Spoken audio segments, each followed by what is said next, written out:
Hello বন্ধুরা, finally Loki season 2 শেষ হয়ে গেল। তাই ভাবলাম এই পুরো সিজনটা দুটো পার্টে এক্সপ্লেন করে দিই। সিজন 1-এর মতো সিজন 2-তেও 6টা এপিসোড রয়েছে, আর এই এক্সপ্লেন ভিডিওতে প্রথম 3টে এপিসোড এক্সপ্লেন করব। তো দেরি না করে চলুন ভিডিওটি শুরু করা যাক।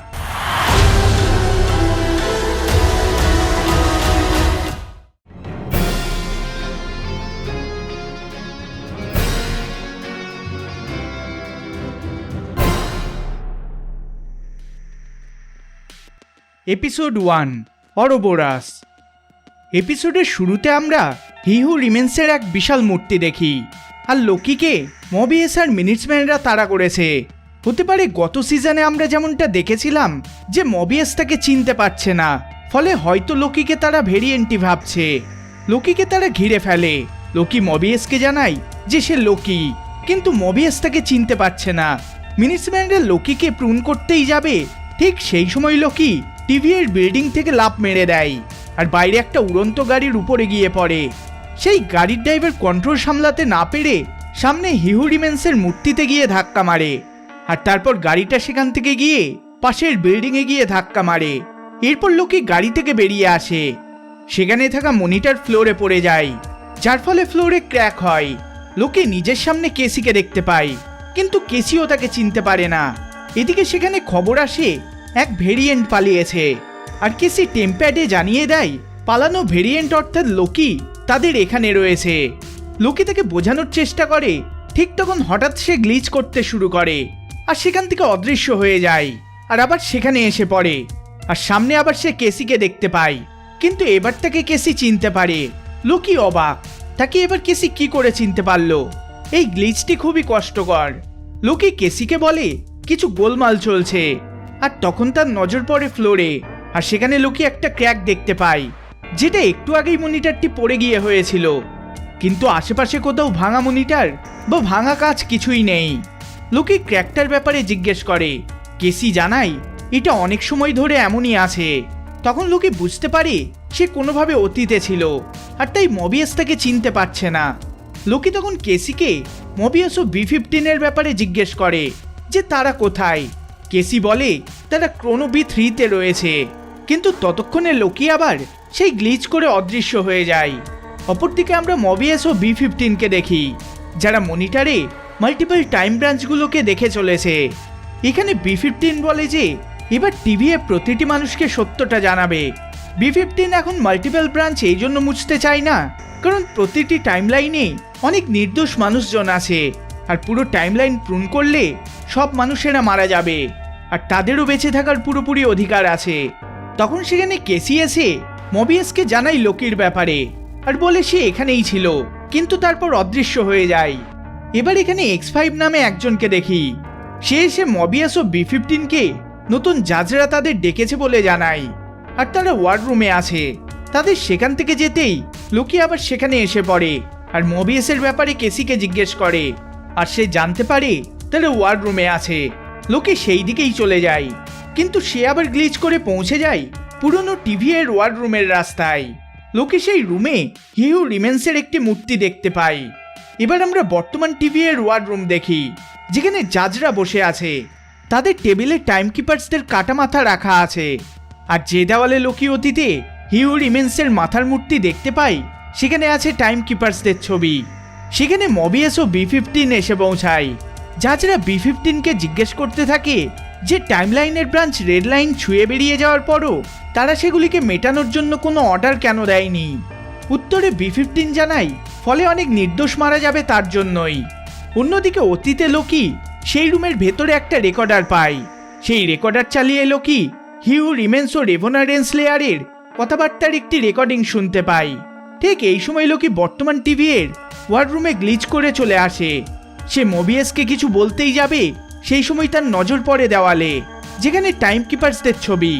সেই সময় লোকি X5-এর হাত থেকে প্রুন স্টিকটি নিয়ে দেওয়ালটিকে প্রুন করে ফেলে, ফলে টাইমকিপার্সদের ছবির পিছনে হিউ রিমেন্সের মূর্তি বেরিয়ে আসে।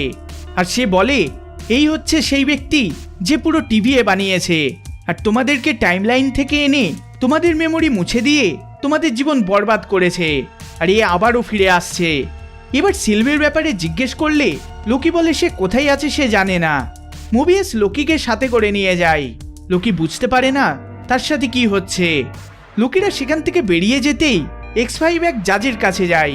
জাজ বলে টাইম কিপার্সরা নকল ছিল, কিন্তু তাদের দেওয়া ওয়ার্নিং সত্য ছিল, আর তাই সেটার পালন আমাদের করতেই হবে। আর তাকে বলে সময়ের শেষে কি হয়েছে জানতে হবে, আর সিলভিকে খুঁজতে বলে।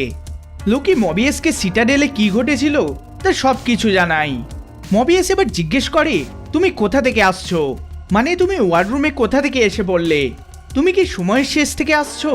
উত্তরে লোকি জানাই না, সে টিভি এর অতীত থেকে এসেছে। মবিয়াস অবাক।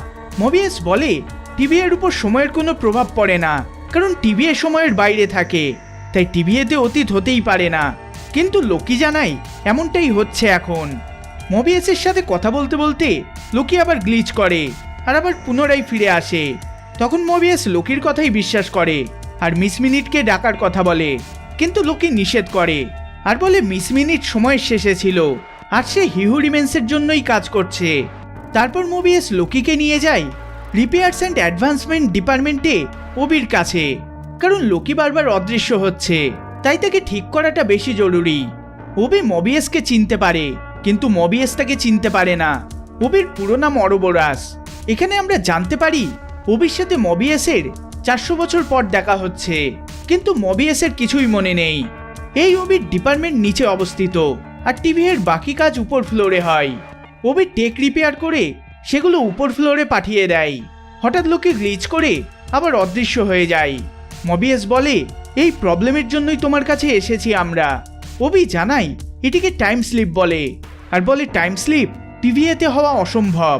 অপরদিকে অতীতে ওবি একটা মেশিন রিপেয়ার করে আর তখন সেখানে লোকি এসে প্রকট হয় আর ওবিকে জানায় নিজের প্রবলেমের ব্যাপারে। অতীতের ওবিও একই কথা জানায় যে টিভিএতে এটা সম্ভব নয়, কিন্তু লোকির সাথে এমনটাই ঘটছে লোকি জানায়। বর্তমানে ওবি মবিয়াসকে বলে যে এটা টাইম স্লিপ হতে পারে না, কারণ এমন সে আগে কখনো দেখেনি। কিন্তু ঠিক তখনই তার মনে পড়ে অনেক বছর আগে লোকি নামক একজন তার কাছে এসেছিল টাইম স্লিপের প্রবলেম নিয়ে। আসলে টিভিএতে টাইম ট্রাভেলের বাটারফ্লাই এফেক্ট চলছে। অতীতের কিছু পরিবর্তন ভবিষ্যৎকে মডিফাই করে ফেলে, আর যেহেতু লোকি টাইম স্লিপ করে অতীতে গিয়ে ওবিকে বলে তার প্রবলেম, তাই তার বর্তমান ভার্সনের সেটা মনে পড়ে যায় তখনই। তার আগে পর্যন্ত তার কিছুই মনে ছিল না। এদিকে অতীতে লোকি ওবিকে ব্যাপারটা বোঝায়। অতীতে লোকি ওবিকে জিজ্ঞেস করে এই প্রবলেমের সলিউশনের ব্যাপারে। উত্তরে ওবি জানাই তুমি যেই সময়ে থাকতে চাও সেই সময়ে তোমার দরকার পড়বে একটা ডিভাইস, যার নাম হচ্ছে টেম্পোরাল অরা এক্সট্রাক্টর। বর্তমানে ওবি মবিয়াসকে জানাই তার কাছে কিন্তু সেই ডিভাইসটা নেই, কিন্তু অতীতে ওবি লোকির জন্য সেই ডিভাইসটা বানায়, আর লোকি তাকে এটা যত্ন করে রেখে দিতে বলে মবিয়াসের জন্য। ঠিক এই সময় বর্তমানে ওবির মনে পড়ে সেই ডিভাইসটা বানিয়েছিল অনেক বছর আগে আর তার কাছেই আছে। যেহেতু অতীতে ওবি সেটা বানিয়েছিল, তাই সে সেটা বর্তমানে মবিয়াসকে দেয় আর বলে এটা ব্যবহার করার জন্য তোমাকে টেম্পোরাল লুমে যেতে হবে, যাতে এই ডিভাইস লোকিকে টাইম স্ট্রিম থেকে টেনে বের করতে পারে। কিন্তু এটা তাড়াতাড়ি করতে হবে, নইলে তাকে বের করতে যাওয়ার সময় তুমি বেশি দেরি করে ফেলো তো টেম্পোরাল এনার্জি তোমার শরীরকে ছিন্ন বিচ্ছিন্ন করে দেবে। আর এটা তো সামান্য জিনিস, লোকির উপর এর প্রভাব আলাদা হবে, কারণ এটা একজন করতে পারবে না। একজন টেম্পোরাল লুমে গিয়ে লোকিকে টাইম স্ট্রিম থেকে বের করবে, আর লোকিকে নিজেকে প্রুন করতে হবে, কারণ যখন কেউ নিজেকে প্রুন করে ফেলে তখন সে সময় থেকে মুক্ত হয়ে যায়। আর প্রুন হয়ে যাওয়ার পর এক্সট্রাক্টর সেই ব্যক্তিকে টাইম স্ট্রিম থেকে বের করে দেবে বর্তমানে। অতীত থেকে লোকি আবার টাইম স্লিপ করে বর্তমানে এসে পড়ে মবিয়াসের পাশে। ওবির রুমে লাইটের প্রবলেম হয়, তখন মবিয়াস জানায় এইরকম পুরো টিভিএতে হচ্ছে, যা শুনে ওবি টাইমলাইনের ব্রাঞ্চ তৈরি হচ্ছে জানতে পারে। ওবির সাথে মবিয়াস লোকে বেরিয়ে পড়ে সেই রুম থেকে। তারা B-15কেও পায় আর তারা যায় টেম্পোরাল লুমে। সেখানে ওবি জানায় এই টেম্পোরাল লুম হচ্ছে টিভি এর হৃদয়, আর বলে এখানে মাল্টিপল টাইমলাইনকে একসাথে করে বেঁধে রাখা হয়েছে। আর আমরা টেম্পোরাল লুমের বাইরে একটা ফিল্টার দেখি যেখানে টাইমলাইনকে বেঁধে রাখা হয়েছে, কিন্তু যেহেতু অনেক ব্রাঞ্চ তৈরি হয়ে গিয়েছে, ফলে এই একটা ফিল্টার সমস্ত ব্রাঞ্চকে বেঁধে রাখতে পারছে না বলে এই প্রবলেমগুলো হচ্ছে। এটা ঠিক করার জন্য একটাই রাস্তা, সেটা হচ্ছে এই ব্রাঞ্চগুলোকে মুছে ফেলা, কিন্তু এটাতে অনেক নির্দোষ মানুষের প্রাণ যাবে বলে B15 নিষেধ করে। আর তাই এখন শেষ উপায় টিভি এর ব্লাস্ট ডোর বন্ধ করতে হবে, তারপর টেম্পোরাল লুমকে মডিফাই করতে হবে। কিন্তু এগুলো করার আগে লোকিকে ঠিক করতে হবে, নাহলে একবার দরজা বন্ধ হয়ে গেলে লোকির আর এই প্রবলেম ঠিক করাই যাবে না। মোবিয়াস একটা মনিটরের গায়ে আঙুল দিয়ে লেখে স্কিন। আর তখন ওবি জানায় লোকিকে ঠিক করার জন্য মোবিয়াসকে টাইম স্টিমের কাছে যেতে হবে আর এক্সট্রাক্টরকে অন করতে হবে। আর লোকিকে একটা ছোট্ট কম্পাসের মতো ডিভাইস দিয়ে বলে, এটাই যখন সবুজ আলো জ্বলবে তখন তুমি নিজেকে প্রুন করবে, তার আগে না। আর যদি তুমি দেরি করে ফেলো তাহলে সময়ের মধ্যে কোথাও তুমি হারিয়ে যাবে। এদিকে টাইম স্টিম থেকে একটা এনার্জি এসে টেম্পোরাল লুমের কাছে লাগে আর সেটা ফাটিয়ে দেয়। তখন ওবি জানায় তাদের কাছে মাত্র 5 মিনিট সময় আছে। ওইদিকে মিনিটসম্যানদের X5 এসে B15কে সাথে করে নিয়ে যায়। ঠিক এই সময় লোকি আবার টাইম স্লিপ করে অদৃশ্য হয়ে যায়। আর এবার সে অতীতে না গিয়ে টিভি এর ভবিষ্যতে গিয়ে পৌঁছায়। আর সে পৌঁছায় টেম্পোরাল লুমের মধ্যেই। আর এটা সে বুঝতে পারে সেখানে সেই মনিটরের গায়ে মোবিয়াসের লেখা স্কিন লেখাটি দেখে। এখন এখানে ব্লাস্ট ডোর বন্ধ করে দেওয়া হয়েছে। লোকির সাথে সাথে সেখান থেকে বেরিয়ে যায় প্রুন স্টিকের খোঁজে, নাহলে সে নিজেকে প্রুন করতে পারবে না। বর্তমানে ওবি মোবিয়াসকে টিভি এর স্পেস স্যুট পরিয়ে পাঠিয়ে দেয় টাইম স্ট্রিমের কাছে, যেখানে এর এনার্জি অনেক। তবুও মোবিয়াস কোনো রকমে সেখানে পৌঁছে ডিভাইসটি লাগিয়ে দেয় আর সেটা অন করে ফেলে। আর ওইদিকে ভবিষ্যতে লোকে টাইম স্টিক খুঁজে বেড়াচ্ছে আর মিনিটসম্যানরা দৌড়াদৌড়ি শুরু করে দিয়েছে, কারণ ভবিষ্যতের অবস্থা আরও খারাপ। মোবিয়াসের কাছে বেশি সময় নেই। এদিকে ভবিষ্যতে লোকি একটা লিফটের কাছে সিলভিকে দেখতে পায় আর পিছন থেকে কেউ একজন লোকিকে প্রুন করে ফেলে। আর ওইদিকে টাইম স্টিম থেকে লোকি বেরিয়ে এসে মোবিয়াসকে সাথে করে নিয়ে ভেতরে প্রবেশ করে ব্লাস্ট ডোর বন্ধ করার আগেই। Episode 2 breaking bad. এপিসোডের শুরুতে আমরা লোকি ও মোবিয়াসকে দেখি তারা সিক্রেট টাইম লাইনের 1977 সালের লন্ডনে গিয়েছে টাইম ডোরের সাহায্যে সিলভিকে খুঁজতে। লোকি মনে করে এখানে সিলভি নেই, কারণ এটা শান্ত এরিয়া, কোনো অ্যাপোক্লিপস নেই, কোনো ঝামেলা নেই, তাই এখানে সিলভি থাকতে পারে না। মোবিয়াস বলে হয়তো সে নিজের প্ল্যান বদলেছে, কারণ হান্টার X5 এর টেম্প্যাডে তারা এখানের লোকেশনই পেয়েছিল। তারা সিলভিকে খুঁজতে এসেছে, কিন্তু হান্টার X5 ও জেনারেল ডগস কোথায় গিয়েছে তারা কেউ জানে না। ঠিক এই সময় আমরা এখানে একটা মুভির প্রিমিয়ার দেখতে পাই। আর এখানে ব্র্যাড উলফ অভিনীত জেনিয়াক মুভির পোস্টার লাগানো ছিল। আর এবার এই প্রিমিয়ারে আসে মুভির মেন নায়ক ব্র্যাড উলফ, মানে হান্টার X5। এই সিক্রেট টাইম লাইনে এসে সে ব্র্যাড উলফ হয়ে আছে। তখন সেখানে মোবিয়াস এসে X5 এর সামনে দাঁড়ায় আর মোবিয়াসের সাথে একটু কথা বলে ব্র্যাড পালানোর চেষ্টা করে। তখন লোকি তাকে আটকায়। লোকি তার ইলিউশনের ব্যবহার করে ব্র্যাডকে ধরে ফেলে এবং সেখান থেকে তারা ব্র্যাডকে নিয়ে যায় টিভিএতে। এখানে হান্টার B15 তাকে তার টেম্প্যাডের ব্যাপারে জিজ্ঞেস করে, কারণ তার টেম্প্যাডকে মডিফাই করা হয়েছে আর এখন সেটি অনেক বেশি আপগ্রেড। হান্টার B15 তাকে এটা জিজ্ঞেস করে যে সে সিলভিকে খুঁজে পেয়েছে কিনা, আর তাকে একটা রুমে বন্দি করে দেয়। টেম্প্যাডটি নিয়ে মোবিয়াস আর লোকি যায় ওবির কাছে। যেহেতু লুমের অবস্থা এখন খারাপ, তাই ওবি সেটা ঠিক করার জন্য নতুন ডিভাইস বানানোর চেষ্টা করছে, যাতে নতুন ব্রাঞ্চগুলো এই লুম সহ্য করতে পারে। মোবিয়াস ওবিকে এই টেম্প্যাডটি চেক করতে বলে, কিন্তু ওবির কাছে এখন সেটির থেকেও কিছু ইম্পর্টেন্ট কাজ আছে। আর তাই সে লোকিকে তার লেখা গাইড বুক দেয়, কারণ ওতে সব কিছু লেখা আছে। আর এই গাইড বুকের সাহায্যেই তারা এই টেম্প্যাডটিকেও ঠিক করতে পারবে। আর সেটা তাদের দিয়ে ওবি আবার নিজের কাজে লেগে পড়ে। মোবিয়াস টিভি এর গাইড বুক পড়ে আর লোকি সেই হিসেবে টেম্প্যাডটি ঠিক করার চেষ্টা করে। ঠিক তখন সেখানে B15 ও কেসি এসে উপস্থিত হয় আর সে জানায় মিস মিনিট রেন্সলেয়ারের সাহায্য করছে।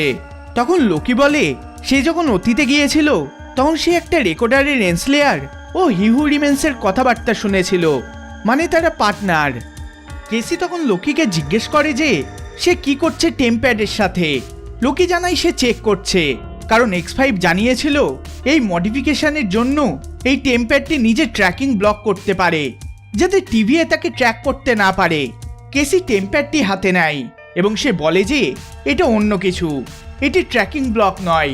আর সে একটু সময় পেলে এটার সম্বন্ধে সবকিছু জেনে যাবে। এবার তারা সেখান থেকে চলে যায় X5 এর কাছে জিজ্ঞাসাবাদ করার জন্য। তারা X5কে সিলভি জেনারেল ডগস কোথায় আছে জানতে চায়, কিন্তু X5 তাদের কিছুই বলে না। ফলে তারা ব্যর্থ হয়ে ঘর থেকে বেরিয়ে আসে। অন্যদিকে টেম্পারাল লুমে অবি প্রবেশ করে সেই এক্সট্রাক্টরটিকে নিয়ে। টাইম স্ট্রিমের অবস্থা আগের তুলনায় আরও খারাপ হয়ে উঠেছে। অবি অনেক চেষ্টা করেও দরজা খুলতে পারে না। ওইদিকে লুকিয়ে এবার যাই X5 এর কাছে, আর তাকে মৃত্যু ভয় দেখিয়ে জেনে যায় যে সিলভি একটি ব্রাঞ্চ টাইম লাইনে আছে। এটা শুনতেই মবিয়াস দরজা দিয়ে প্রবেশ করে, কারণ এটা তাদের প্ল্যান ছিল। ওইদিকে B-15 কেসিকে টাইম লুমে নিয়ে আসে যাতে সে অবির সাহায্য করতে পারে। অবি বলে তারা সবাই মরতে চলেছে, কারণ ব্লাস্ট ডোর খুলছে না। কেসি তাকে অন্যান্য কোড ট্রাই করে খুলতে বলে, কিন্তু কোনো কিছুতেই কাজ হয় না। অবি বলে এই ডোর লক হয়ে গিয়েছে, আর তাকে একজনই খুলতে পারবে যে এটিকে বানিয়েছে, আর তার টেম্পোরাল অর্ডার লাইফ স্ক্যান দিয়ে এটিকে খোলা যাবে। B-15 তখন টেনশনে পড়ে যায়, কারণ এটিকে বানিয়েছে হি হু রিমেন্স, আর সে তো মারা গিয়েছে। হি হু রিমেন্স ছাড়া একজনই ভরসা আছে, সেটা হচ্ছে মিস মিনিট। আর মিস মিনিট এই লকটিকে ওভাররাইড করতে পারবে। যত তাড়াতাড়ি ব্রাঞ্চগুলো তৈরি হবে তত তাড়াতাড়ি ব্লাস্ট হবে, আর ব্লাস্ট থামাতে ডিভাইস লাগবে। আর সব থেকে জরুরি, দরজা না খুললে কিছুই করা সম্ভব হবে না। অপরদিকে লোকি, মোবিয়াস ও X5 যায় 1982 সালের ব্রুকস্টন, ওকলাহামার ব্রাঞ্চ টাইম লাইনে। এখানে ম্যাকডোনাল্ডে সিলভি কাজ করছে। লোকি তাকে বলে সে কথা বলতে চায়। অন্যদিকে X5 এখানে এসে কেমন যেন ভয় পেতে শুরু করে। লোকি সিলভির সাথে কথা বলে কিছুক্ষণ পর। সে তাকে সব কিছু জানায়, কিন্তু সিলভি লোকির কোনো কথাই বিশ্বাস করে না। ঠিক এই সময় মবিয়াস X5কে ধরে আনে, কারণ এতক্ষণ ধরে সে কেন ভয়ে ভয়ে ছিল সেটার কারণ সে জেনে গিয়েছে। জেনারেল ডগস কিছু মিনিটসম্যানদের নিয়ে ব্রাঞ্চ টাইমলাইনগুলিকে বোমা দিয়ে ধ্বংস করে দিতে চায়, আর এইখানে বেশিক্ষণ থাকলে আমরা সবাই মারা যাব। সিলভি X5কে টাচ করে দেখে নেয় সে সত্য বলছে কিনা, আর সে দেখতে পায় মিনিটম্যানরা অনেকগুলো টাইম ডোরের সাহায্যে বিভিন্ন ব্রাঞ্চে বোমা লাগাচ্ছে, যেটা সেই টাইমলাইনকে প্রুন করে দেবে। এরপর সিলভি টাইম প্যাডের সাহায্যে জেনারেল ডগস যে লোকেশনে আছে সেখানেই চলে যায়, তার সাথে লোকি ও মবিয়াস, আর X5কে টিভিএতে পাঠিয়ে দেয়। সিলভি, লোকি ও মবিয়াস দেখতে পায় মিনিটম্যানরা বিভিন্ন টাইম ডোরের সাহায্যে বিভিন্ন ব্রাঞ্চ টাইমলাইনকে মুছে দিচ্ছে, আর তারা 30% ব্রাঞ্চ টাইমলাইনও মুছে ফেলেছে। এরপর লোকি, সিলভি ও মবিয়াস তাদের উপর অ্যাটাক করে তাদেরকে আটকায়। এরপর টিভিএ থেকে কিছু মিনিটম্যানরা এসে জেনারেল ডগসকে ধরে নিয়ে যায়, আর B-15 মবিয়াসকে ডেকে নেয়। টিভিএ পৌঁছায় লোকি, মবিয়াস আর পিছন পিছন সিলভি। টিভিএ এসে তারা মনিটরে দেখে প্রায় সমস্ত ব্রাঞ্চ লাইন মুছে গিয়েছে। ঠিক এই সময় কেসি রেন্সলেয়ারের টাইম প্যাডের সিগন্যাল পায়, আর রেন্সলেয়ার হয়তো একটি ব্রাঞ্চ টাইম লাইনে আছে। সিলভি রেগে যায় আর বলে টিভিএর জন্যই এমন হয়েছে, টিভিএ না থাকলে এত নির্দোষ মরত না। সিলভি সেখান থেকে আবার ফিরে যায় নিজের ব্রাঞ্চ টাইম লাইনে। এপিসোড 3, 1893।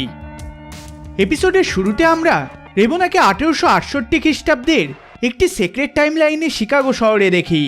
সে সেখানে কাউকে খুঁজছে। ঠিক তখন সে সেখানে মিস মিনিটকে দেখতে পায়, আর মিস মিনিট জিজ্ঞেস করে যে সে সেই জিনিসটা নিয়ে এসেছে কিনা।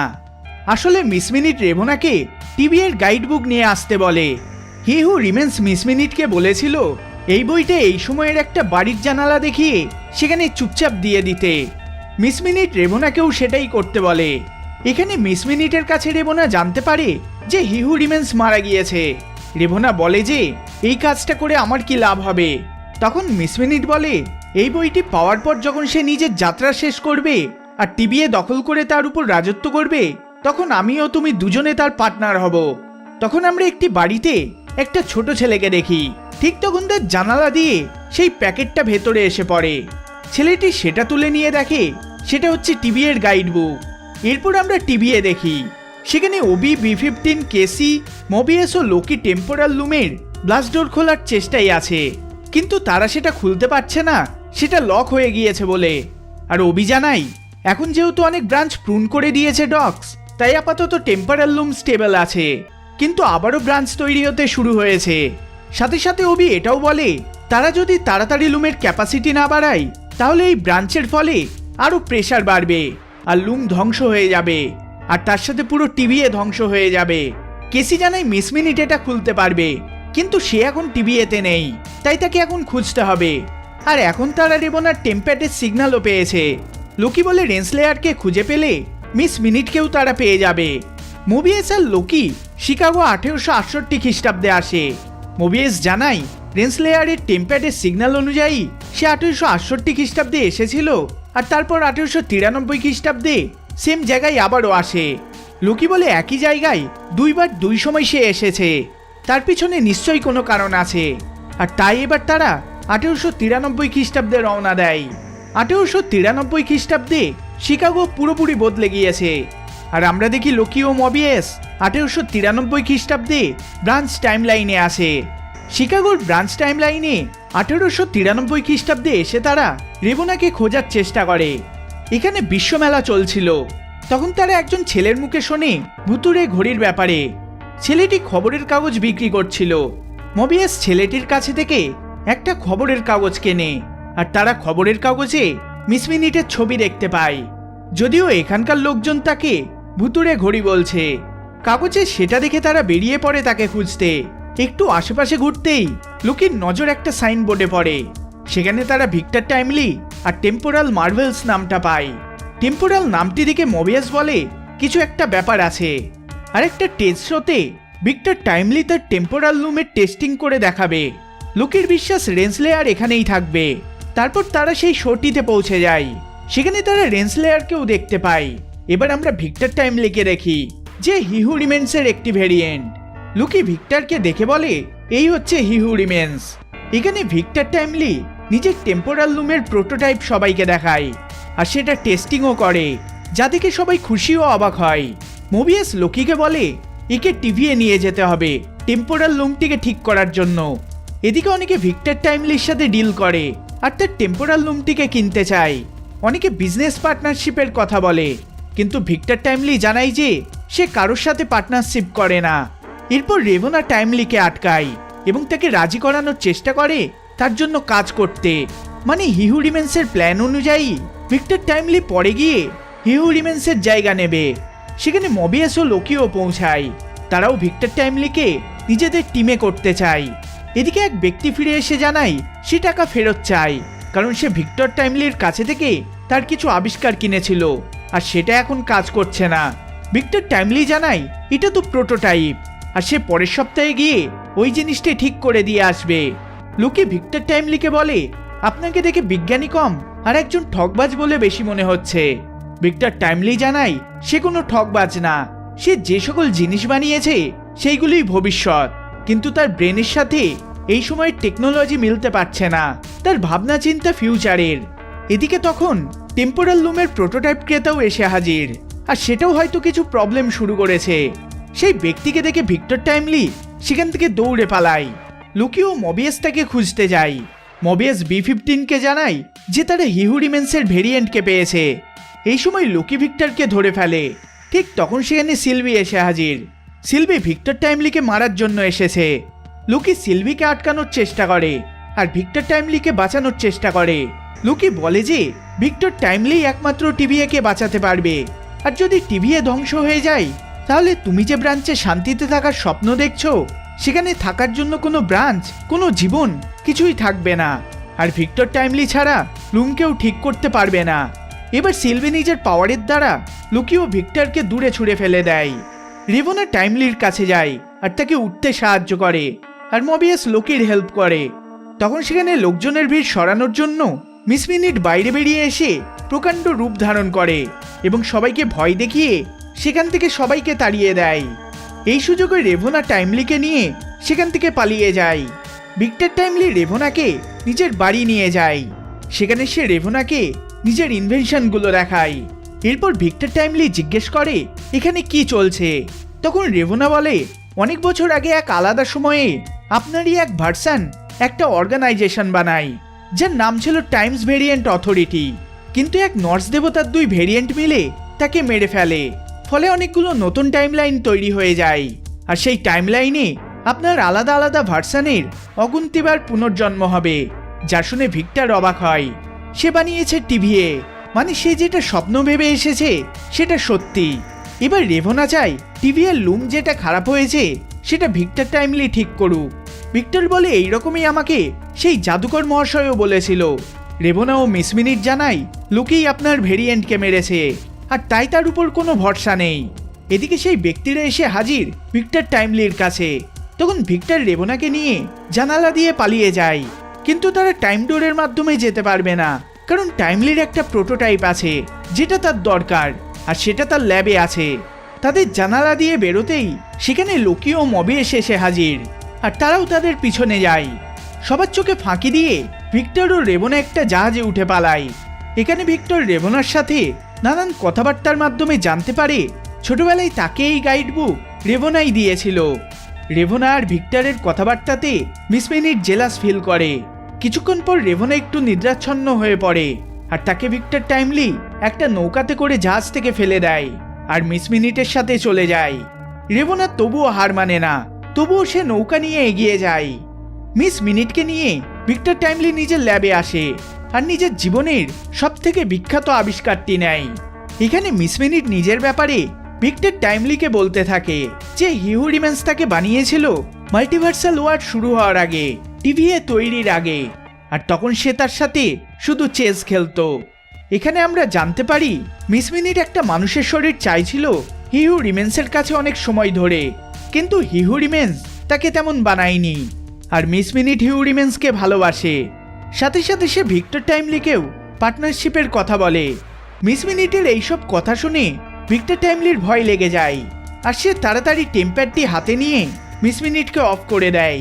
তখন সেখানে রেভোনা এসে হাজির, আর সে এবার ভিক্টরকে ভয় দেখিয়ে বন্দি করে ফেলে। ততক্ষণে সেখানে লুকি ও মবিয়াসও এসে হাজির। তারা রেভোনাকে থামতে বলে। হঠাৎ সিলভি এসে সবার উপর আক্রমণ করে তাদের দূরে ফেলে দেয়, আর সে ভিক্টর টাইমলির দিকে এগিয়ে যায় তাকে মারার জন্য। ভিক্টর টাইমলি নিজের প্রাণের জন্য ভিক্ষা চায়। সে বলে সে নির্দোষ আর সে কিছুই করেনি। কিছুক্ষণ তার কথা শুনে সিলভি তাকে মারতে পারে না, কারণ ভিক্টর টাইমলি পুরোপুরি ইনোসেন্ট। মবিয়াস টাইম ডোর ওপেন করে আর ভিক্টর টাইমলিকে ভেতরে যেতে বলে, আর লোকিও যায় তার পিছন পিছন। এরপর তারা চলে গেলে সিলভি রেভোনাকে এন্ড অফ টাইমের সেই সিটাডেলে পাঠিয়ে দেয়। সেখানে এসে রেভোনা হিউ রিমেন্সের মৃতদেহ দেখতে পায়। মিস মিনিট রেভোনাকে জানায় সে তারও একটা সিক্রেট জানে, আর বলে আমি তোমাকে সেটা জানাতে পারবো, কিন্তু শুনে তোমার অনেক রাগ হবে। আর এখানেই এই এপিসোডটি শেষ হয়ে যায়। পরের পার্টে আমি 4, 5, 6 নম্বর এপিসোড নিয়ে এক্সপ্লেন করব, তাই সঙ্গে থাকবেন। এই ভিডিওটি যদি আপনাদের ভালো লেগে থাকে তাহলে অবশ্যই লাইক শেয়ার করবেন, আর চ্যানেলে নতুন হলে সাবস্ক্রাইব করবেন। দেখা হবে পরের বার অন্য কোনো ভিডিওতে। ধন্যবাদ।